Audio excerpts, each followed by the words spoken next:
the 6 rooms generate still got his property at £3,870 per month.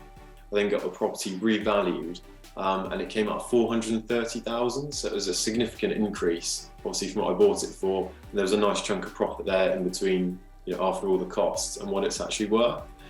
The net profit on this one is £2,250 per month, which again is for a 6-bed property is excellent.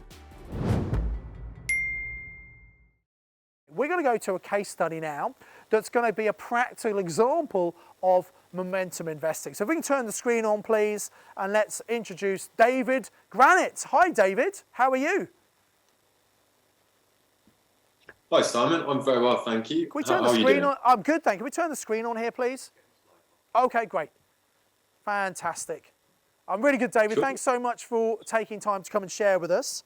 And likewise, thank you for having me on. Well, that's great. And so I know you've done lots and lots of HMOs. You're a very successful HMO investor. Could you maximise that screen, David? We're just seeing all the slides at the moment.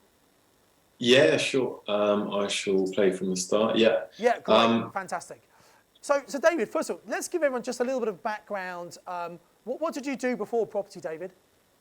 So my background is in electrical engineering. So I did my apprenticeship at the BMW plant in Oxford. And then in 2017, stumbled across yourself, Simon, and I guess the rest is history. Attended 3-day mastermind event, accelerator, and then went on to mastermind 22. Then I've just been full-time property ever since then, focusing primarily on HMOs in Oxfordshire. Fantastic. I know you've actually set up your own letting agency as well, so you obviously manage yours and other people's properties as well. Yeah, that's exactly right. Just simply, there wasn't a good HMO agency in Oxfordshire at the time, so kind of saw the opportunity there, and it's also obviously great to manage my own stock to ensure that the occupancy remains high and the service to customers remains high as well. Yeah, fantastic. And I know you've been incredibly so. You're actually one of our 100K club members, where I know you don't mind me sharing this. You're making well over £100,000 of profit every single year from your portfolio. So congratulations on that. And let's talk about this particular deal, if we may. So this is a case study where this is a property which you've purchased. So let's talk about, how did you find this particular property? If you want to just move on one slide, David. Yeah, sure. So this particular property was sourced by a landlord letter. Okay. So I'm sure hang on just 1 minute, though. We're going to talk about landlord letters later on. Okay. I think a lot of people have heard about them, but don't do, because I think everybody does them, etc. But they absolutely work, don't they, David? Yeah, absolutely. I've sourced, I'd say, probably about half of my deals through landlord letters, direct to vendor. So they definitely work. It's just being persistent with it. Yeah, you've got to treat it like a campaign. You can't just send one letter, and you've got to follow up with people as well. But it's one of the best ways. We'll teach you in detail later on how to do it. But I just wanted, and I'm sure lots of people are going to say that's how they found deals. But I just want you to understand, if you're sitting there thinking, should I do landlord letters? The answer is yes. When you know how to do them properly, just get them done. So sorry to interrupt there, David. So you found it in a landlord letter. And what was the circumstance of this seller? Why did they want to sell this property? So he was a retiring landlord, really. He owned the property for about 20, 25 years, so had it for some time, and he hadn't really kept up with the maintenance of it. So he was renting it out as a HMO, but it was only a 4-bed property at the time. And he just really run down. I think the HMO licensing guys were kind of on pestering him to spend some money on the property. And that was really the main motivation for him. He just didn't want to spend money on the property and just wanted to cash in on the capital appreciation he's had over the years. Yeah, and he would have had great growth over that long time, right? So yeah. Sure, okay. Sure. So let's talk us through some of the numbers and show us that. I mean, the pictures look great as well. So yeah, of course. So purchase price was $227,000. Okay. Again, kind of went in relatively low, and he accepted it. I was like, okay, so a pretty good price for this one particularly is in Banbury in Oxfordshire. Yeah. So really good. So buying below market value, obviously still a lot more than he bought it for. So he's making really good profit, and with the scope to improve value as well. So below market value and ability to add value. Yep. Yeah, exactly right. So this property, I knew it's really large property. It's about 140 meters squared. I knew that I could change some of the rooms and reconfigure the property to turn it into a 6-bed HMO, so adding the extra 2 rooms added quite a bit of value to this property, as well as refurbishing it throughout. Yep. So the refurbishment was quite costly on this one because it was complete kind of back to brick strip out on this one. There was no extensions, fortunately, it was just all internal. So the refurbishment cost was 74,000 on this one. Okay. And then the gross income on this one. So the refurbishment was about kind of three months on this one. Yep. And once I had that all complete, the 6 rooms generate, still got this property 3,870 per month. Yeah. So let's just think about that. 3,870 was that? Yeah, that's correct. Yeah. Per month from one property. I mean, it's a significant income, isn't it? I mean, what? Yeah. If this house was a single let, I know you don't really do many single lets, but if this was a single let in this area, what kind of rental income do you think it would bring in? I think you'd be lucky probably to get 1,100, 1,200 maximum, I'd say, for that property in that area. So a significant increase, because obviously you've got to pay the bills and things like that, but still, just want to make the point. It just shows how much rent can come in. So, okay, carry on, sorry. Yeah, no, of course. So once we've added complete refurbishment, we've tenanted the property, I then got the property revalued, and it came out at 430,000. So it was a significant increase, obviously, from what I bought it for. And there was a nice chunk of profit there in between, after all the costs and what it's actually worth. Yeah. So, here's a few pictures popping up now. So just kind of jazz it up with a few nice, nice furniture, nice pictures in there. And actually, this one was probably, I think, one of my best deals to date. So I was kind of quite surprised with the valuation. This is one of my first deals I actually did in Banbury. So instead of actually leaving money in, I actually got 11,000 back out of the deal, based on the 75% of the new value. Once the mortgage company gave me that money, I actually got 11,000 back out of it. So just to be really clear for everyone, so obviously you value it, you're getting a mortgage on 75% of the new value, okay? That's correct. And so that means that new mortgage money, you get to pay off the original mortgage, you get back your deposit money, you get back all your so you covered all your money back, plus an additional £11,000 on top of that. So it's like you've been paid £11,000 profit for doing all that work, haven't you? Yeah, absolutely. It's kind of mind blowing, really. That was, I think second deal I did. So obviously it was, amazing start. And not every deal was obviously as good as this one, but this one was certainly. And I deliberately asked you to show a really good deal because I just want to expand people's minds to show the possibility, right? And we're saying everything. And I know you've done a number of deals where you haven't been able to get away. I know you had your, and I think, I'm not sure if we're getting you later on one of the other slots, but there's, I know, I'll just mention now in case we're not, that you did a 5-bed guest house that you found on the open market available for sale. You B&B, you turned it into, I think, a 9-bed with 2 flats, and you spent a couple of $100,000. So you bought it for a lot more, you spent a lot more on it, and you couldn't get all your money out. But that one property makes like $4,500 a month or something, doesn't it? So yeah, that's correct. So it was a very good ROI, and it was worth leaving the money in. But a lot of people might have shied away from that because there was so much money left in. So that's what I was trying to make the point before you did your presentation. You don't always get all your money out, but that's okay if it's a really good return like this. Okay? Yeah, 100%. Excellent. Anything else? Oh yeah, you want to tell us about this one?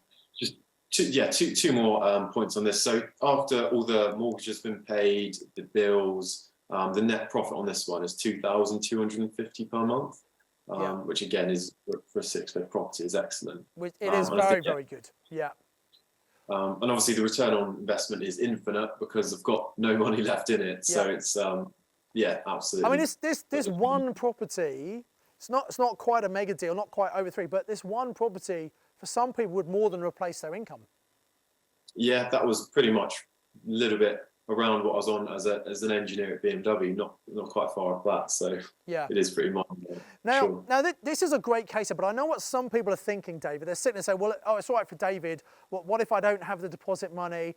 I don't have the money to do the refurb work. Should we let people into a little secret about how this was funded, David?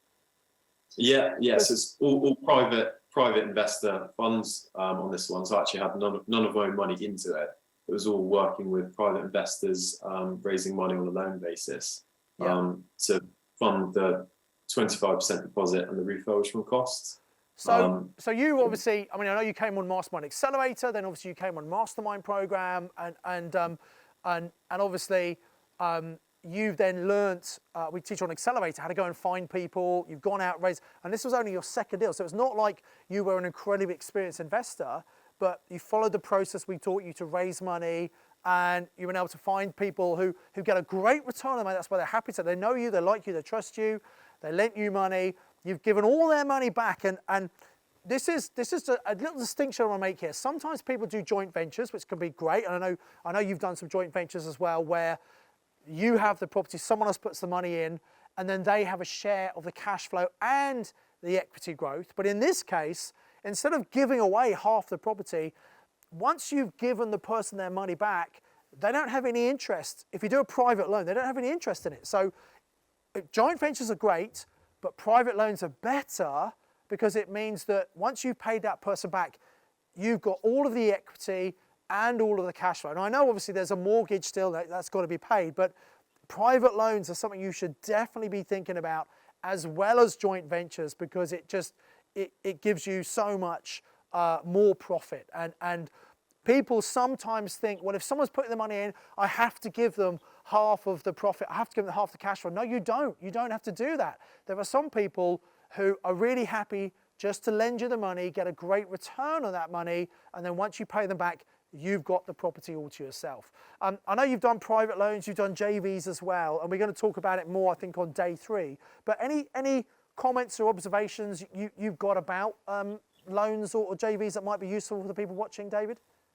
Yeah, it's actually quite interesting. Most people that kind of signed up for a loan would be, on a year basis, and I'd say 95% of all of my investors from the start still invest with me today.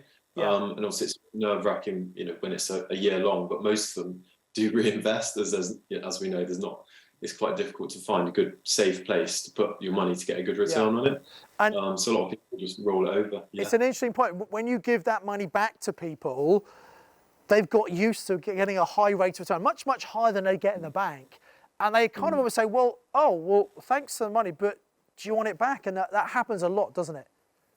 Yeah, 100%. Yeah. And it's also, I think, no doubt you'll go through this, in that you never know who you're speaking to. So one of my investors early on was actually one of the cleaners that helped clean the HMO properties. And she said, I've got 50,000, could we do something? And it's really surprising who's actually got some money, saved in the bank that you wouldn't know about unless you had the conversation or telling people what you do. It's so important to tell everyone what you do, and sometimes we're shy because if we tell people and it doesn't quite work, I might be embarrassed. But if you don't tell people, that's one of the reasons it might not work. You've got to tell everyone what you do, and you're absolutely right, Dave. It's a really good point. You never know who's got money.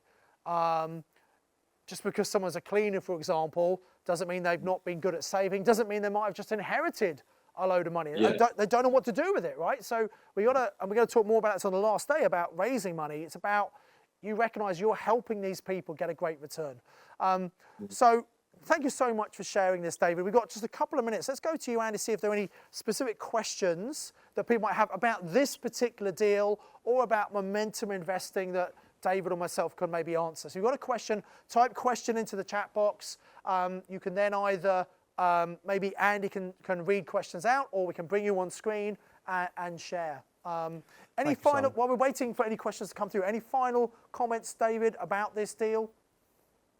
I think it's just being persistent with the landlord letters, because the first time you send them out, you might not get that many responses, but it's just being persistent with it, as we mentioned at the start. Yeah. And also, doing as you say you're going to do. For example, there was another person supposed to take this property, view the property, and they were late. And it was just these little things that kind of make quite a big difference, turning up early to viewings and things like that, and just being respectful. So I think, just being polite as well also helps, they have to like you. Yes. It always helps. If someone's going to deal with you, and sometimes you can actually secure a property for less than someone else offers if they like and trust you and they think you're going to do what you said, rather than someone who might have offered a bit more money. When you find a motivated seller, it's not about the amount of money. It's other things are more important. And as you said, in this case, you know, they were getting hassle from the council. They didn't really want to spend the money. They'd made loads of money on the property over years. It was just easy just to sell it and get rid of it. So thank you, David. Andy, are there quick questions? Yeah, so the first question, David, is from Tom, who said that you mentioned about sourcing this from a landlord letter. Does that mean that it came with tenants? And if it did, how did you manage the refurb? So the deal was that upon completion, the tenants would vacate the property. Good question though. So I'd recommend, if you're doing refurbishments, it is always easier to get empty, vacant on possession. Otherwise it can be quite tricky, and typically you're looking to increase the rents because you're doing the refurbishment as well. So you'd ideally like to rent to a new set of tenants on the high rates. So where possible, try and get vacant possession. If you're looking to do big refurbishments. A little tip on that: sometimes if you're not doing if you've got a property that's already set up as an HMO and you're just doing a light cosmetic refurb, what you can do is you take the property on and you do a rolling refurb. So as a room becomes vacant, you let all the tenants know that at the end of their contract you are going to raise the rents, and some might be okay, some will leave, but as a room becomes vacant, you renovate that room. And then you say to all the current tenants, right, the rents are going up, who'd like this room? And you can move one person to that room, then you renovate their room that's just become empty, and slowly work around all the rooms that way. So that's one thing you can do. If you're putting in new kitchens and things, obviously that can take 4 or 5 days to get done. Difficult if you've got tenants in, but I have done it once before. What we did, we said to the tenants, look, we moved the fridge and the microwaves things to an area in the living room. And we said to them, look, because there's a bit of inconvenience, we're actually going to give you £10 a day each for evening meals, so you can get some takeaways. And they just literally got pizzas and curries and takeaways for the whole week. And they were very, very happy. They didn't mind they didn't have a kitchen because we were paying them some money for their food, and they had a lovely kitchen at the end of a week. So there are ways of working with the tenants, I think. Yeah, following on from that refurbishment, David, Steve is saying you spent £74,000. Was that then quite a major refurb? It wasn't just a decoration, was it? Yeah, that's correct. So this refurbishment was pretty much back to bricks. It was a new boiler system, new electrical system. It was pretty much the full works. And in each of the bedrooms, there's also ensuite bathrooms as well. So it was, serious refurbishment. It wasn't we wouldn't have been able to move the tenants around, unfortunately. It was kind of full strip out on this one. Yeah. And actually on this one, in terms of that cost, this was obviously your second deal, so this was a few years ago. I would say the cost would be a bit more than that now. We gave people the rule of thumb of 12 to maybe 15,000, and obviously the spec, I know you have a very high spec you go to, so a 6-bed like this, I think would probably cost more like 90,000 in today's prices, just to be open. Would you agree with that, David? Yeah, definitely. They have been creeping up, as we know, with inflation. So I think that's a really good point. This was a few years ago. Yeah. Great. Okay. I think we're pretty much out of time, So, David, thank you so much for coming and sharing. And it's great to see how well you've done. And thank you for coming back and giving back to the community and sharing and inspiring. Guys, if you found that inspiring, just type inspired into the chat box. We're going to have lots of case studies of people like David talking through the actual deals to give you belief that this is possible and the opportunity to ask them questions so you can really get all your questions answered. So, David, thank you so much for your time, and I'll see you later on, no doubt. And speak to you soon. Thank you so much. Let's give a round of applause to David. Thank you, David. Thank you. I do hope you got massive value from watching that inspirational case study. Hope you took lots of notes and start using some of the hints and tips in your property investing journey. Now, if you like this video, please hit the like button, subscribe to the YouTube channel, and make sure you hit the bell icon so you'll get notified whenever we bring out new content and training that's going to help you be a more successful investor. If you got any comments, just list those below, and I'll come back and answer as many as I can. And by the way, there's going to be a link below for you to get some further training so you can find out how you can get the kind of results we've just been talking about in this interview. As ever, I encourage you to invest with knowledge, invest with skill. See you in the next video we've lined up for you.